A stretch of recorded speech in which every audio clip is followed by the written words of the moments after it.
Hi, Iris? Iris? I can't actually be 100% sure that you're listening right now, but that's a pretty high quality camera you got in the corner of the cell up there, so it would be a shame not to use it. And I'm guessing you're probably curious about what your prisoner is doing, so, I'm just going to assume you're up there and you're listening. And if Iris isn't listening, then whoever is, you should go get her, okay? Because there's some stuff she's going to want to hear, and, I wouldn't want you to get in trouble for not letting her know.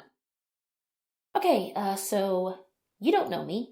Not really, but you probably know of me. If you listen to Ren's messages, and I know you do, you'll know me as Winry. The Last Seeker, they call me.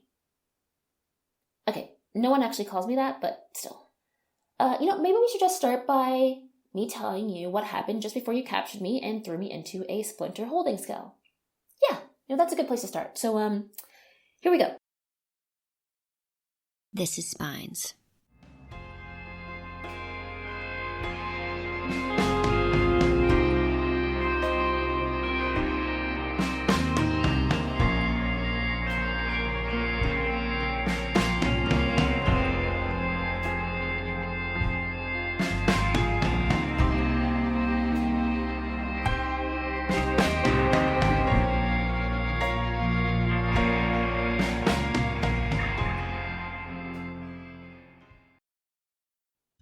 I imagine you're probably wondering what I was thinking, breaking into the Citadel. Fair question, definitely a fair question. Awesome name, by the way, for a headquarters. I mean, you have the Citadel, and we have the Burrow, so yeah, maybe in retrospect the outcome of that was a little obvious. Anyway, Ren and Zachary and Shan and I have known about this place for a while. I mean, it's a fortress, it's not like you could have easily hid it from us, but, we've known about it for months, but of course we couldn't really get in. I mean, the anti-gifted protections you have on this place, they're really something else. Like, really, really impressive. You probably know we've tested the waters a few times, got close enough to set off the alarms. So we tried, but of course the mosaics weren't going to get anywhere close to this place. So yeah, kudos on that part of your system. But the other day I thought, hey, they have all this anti-gifted defense set up, but what do they have for regular garden variety humans like me? Turns out, not so much. I'm not saying your defense system sucks or anything, but yeah, actually, fuck it, I'll say it. Your defense people left stupid big holes in the system. I thought, maybe it's worth a try. I should have told Ren or Shan or somebody about this. Okay, that was dumb, I admit it, but I knew they'd just try to stop me. But look, I want you to know I wasn't focused on sabotage or assassination or anything like that. I didn't break in here to hurt you or any of your people. I just wanted to help the prisoners. I mean, look, I know you and I have our differences. I know you want different things with the mosaics and the trumpet, but I have to believe you have regrets about the way you treat gifted people.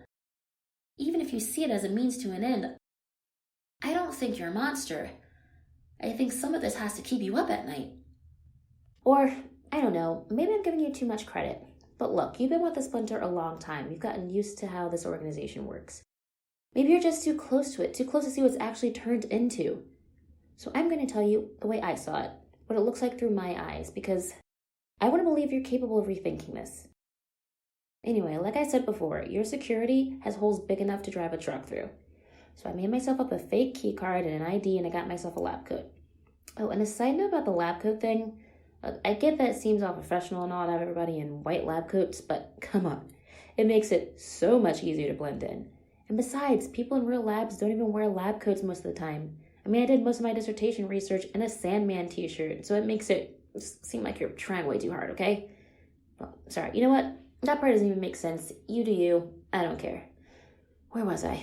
Alright, so I got it with my little lab coat and safety goggles and my key card, and went looking for the prisoners.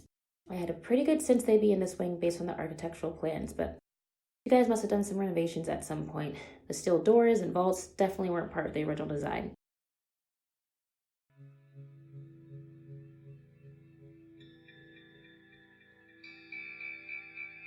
Moving around in this place, it was like... I went to Catholic school when I was a kid, a really old-fashioned one, the kind where nuns still got away with slapping you with a ruler. Kids were so scared of those nuns, they'd whisper and tiptoe past Sister Mary Eustace's office, even when they were allowed to be in the halls. That's what it feels like, walking around this place. Even people going over files and clipboards together, people sitting in the same computer pod, it's like they were afraid to talk above a whisper. That makes me wonder, who's the sister Mary uses in this situation, Iris? I'm guessing it's you. I would hate finding that out about myself. I wonder if you hate it or like it, or maybe you just don't care either way.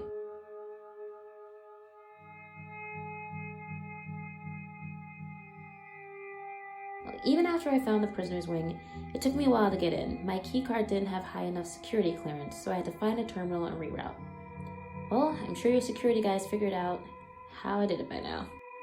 Doesn't really matter. The point is, I eventually did it. I got into the prisoner's wing. This wing. It feels different being in this cell instead of in the hall, walking past them. In a way, as scared shitless as I am right now, and believe me, I'm really freaking scared. No point pretending I'm not.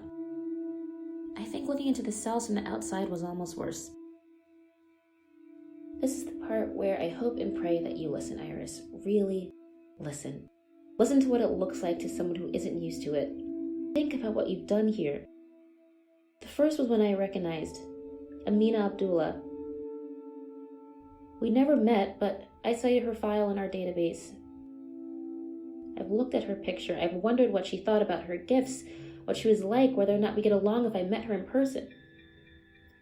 When I looked through the little slot in the door, she was huddled against the far wall of a padded cell.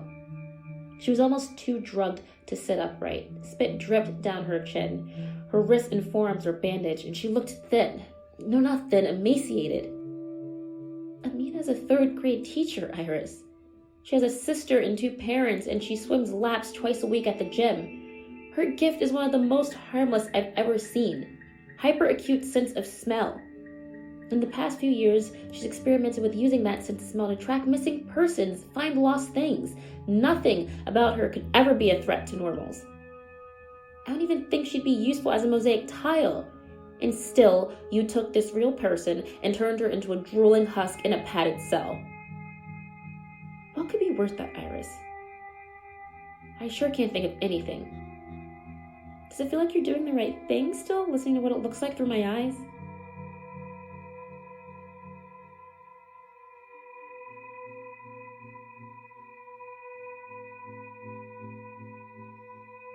Or how about the second one? Peter Sanderson. The padding had been stripped out of his cell, along with his mattress and all of his clothes. Anything flammable had been taken out of the room. Everything was coated in a layer of soot. The walls, the floor, all of Peter's body. I know his file too. He's 15 years old, Iris. 15! That's why I decided to save him and not the others. I hoped when I had first went in there would be a single wing-wide locking system that I could deactivate. I hoped I could release all of them at once, but that wasn't going to work. I could only open one cell at a time, and then once I did that, I'd have to sneak them out. That part turned out to be easier than I thought. Some wet wipes to get the soot off, some scrubs snagged from a locker, and Peter almost looked presentable. He was too young, obviously, but some of your interns come straight out of college. They're only a couple years older than him. His age wasn't what worried me. It was the shell shock in his eyes, the 1,000-yard stare. Anybody would take one look at that kid and wonder what had happened to him. I finally just got him a clipboard and a manila folder and got him to walk with his head bent down like he was reading something fascinating. I walked next to him, pointing and saying nonsense about whatever was on the clipboard. That walk from the prison wing to the exit was the longest walk of my life. Every step, I was sure someone was going to sound the alarm, grab us, drag us off to the cells. But that didn't happen. Not then, anyway. Somehow, miraculously, I got Peter out of the Citadel. No one challenged us, no one stopped us. I just got him out the door and through the parking lot, and I pointed to the road and told him to walk until he reached a payphone. And I gave him the number where he could call collect for help. Shant's number. That could have been it. That could have been the end, but I went back in. I wanted to save one more, just one more. I wasn't going to try for the whole wing, but just saving one, only one, it felt wrong. So I went back in. And I made it to the door of the prison wing, and that's when one of your security people grabbed me. I just keep reminding myself that I saved Peter. He's alive. He's out of that cell.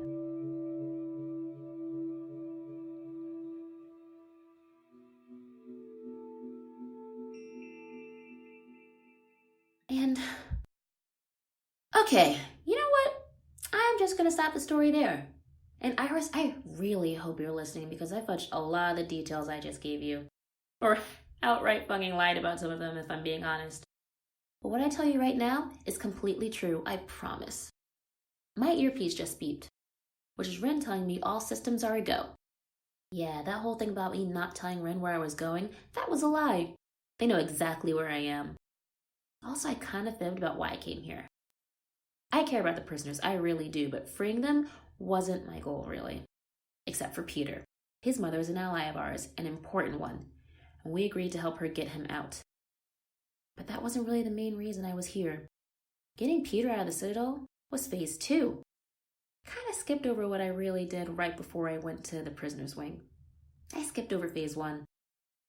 I just needed you to think that so your people could focus on checking prisoner cells and not some other stuff. Specifically, the servers.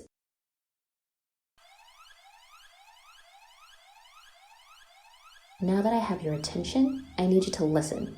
There's 3 things you need to know to understand why you need to evacuate this building immediately if you want your people to survive more than 10 minutes into the future. Point 1. Your anti-gifted defense systems are outstanding when it comes to detecting someone with gifted physiology approaching the building, but they aren't so great at picking up trace elements of gifted biology. Specifically, the pollen concoction Shan made and then dusted onto my hair and skin before I brought it inside. That blurred vision and confusion you've been feeling since this stuff's been circulating through the building, that's the reason none of your people noticed some important little details, like my earpiece, and the flash drive I left in one of your servers.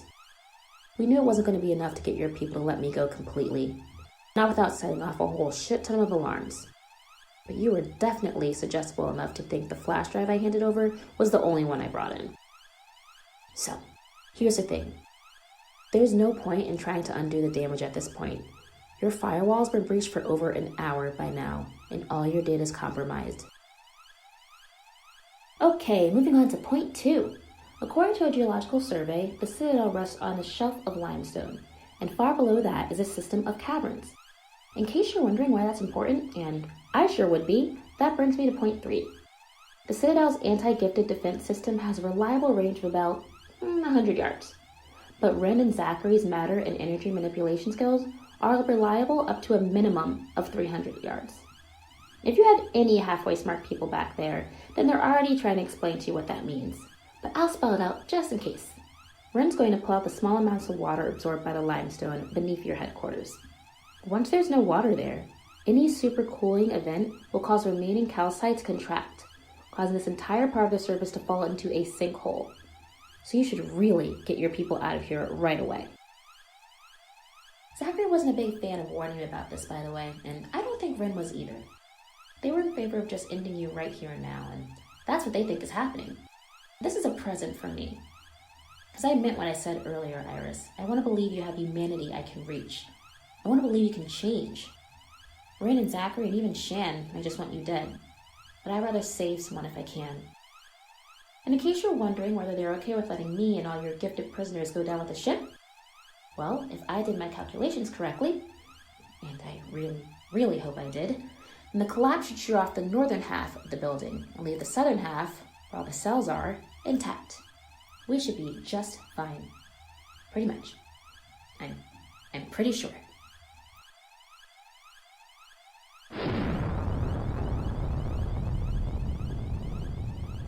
God damn it, Ren, how did you talk me into this?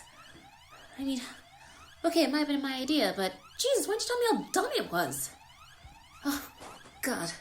Okay, so that little tremor just now was Ren removing the water, which you should be able to see forming a new stream somewhere if any of you are stupid enough to still be listening to this, and you can see out a window. Okay, so now we're 60 seconds out from the super cooling stage. Okay, you got this. There you go. Crash position. Practice it 100 times. They're not gonna let you get crushed. They're not gonna let you get crushed. You're good. You got this, okay? You're the last seeker. Yeah. I'm gonna make them call me that if I survive this. I've earned that much. Shit.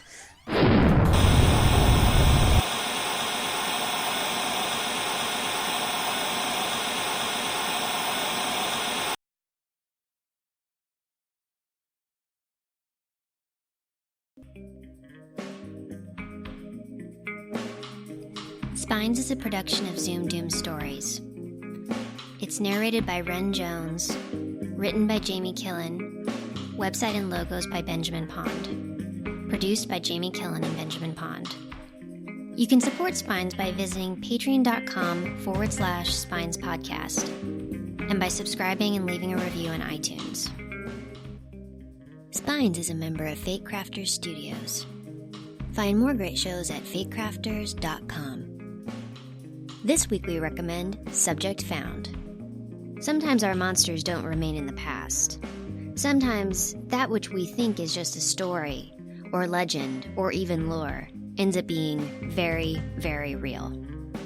And it haunts us. If you enjoy podcasts like Lore or Myths and Legends, and have wondered what a fictional version of those shows would be, well, you can find it in Subject Found. It's available wherever you find podcasts or by going to paulsitting.com.